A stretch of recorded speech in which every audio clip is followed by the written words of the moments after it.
మన దేశంలో బంగ్లాదేశ్ నుంచి వచ్చిన వాళ్ళు, బర్మా నుంచి వచ్చినటువంటి వాళ్ళు, పాకిస్తాన్ నుండి వచ్చినటువంటి వాళ్ళతో తలెత్తుతున్నటువంటి సమస్యలు, వాటి కారణంగా ఈశాన్య రాష్ట్రాల్లో తలెత్తుతున్నటువంటి వివాదాలు, బెంగాల్ లాంటి చోట్ల తలెత్తుతున్న వివాదాలు, దాంట్లో రాజకీయ లబ్ధి కోసం జరుగుతున్నటువంటి ప్రయత్నాలు చూస్తున్నాం.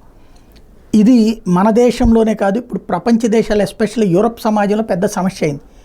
బ్రిటన్ లాంటి చోట్ల ఇప్పుడు ప్రజాగ్రహం పెరుగుతోంది. అక్కడ ఉన్నటువంటి ఇమ్మిగ్రెంట్స్ని అవతలకంటే ఇలా అయితే అక్రమంగా వచ్చినటువంటి వాళ్ళని చొరబాటుదారులు పంపించేయాలన్నటువంటి ప్రయత్నం చేస్తుంటే ఓట్లు పోతాయని రిషి సునక్ ప్రభుత్వం ఆగాల్సిన పరిస్థితి వచ్చింది. అయితే ఐర్లాండ్ లాంటి చోట్లనైతే ప్రజాగ్రహం పెరిగింది.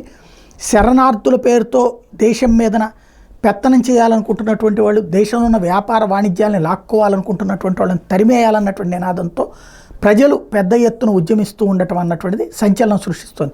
వివిధ యూరప్ సమాజంలో ఇప్పుడు క్రమంగా ఈ శరణార్థులుగా వచ్చిన వాళ్ళకి సంబంధించిన సమస్య ముదిరి పాకాన పడుతోంది.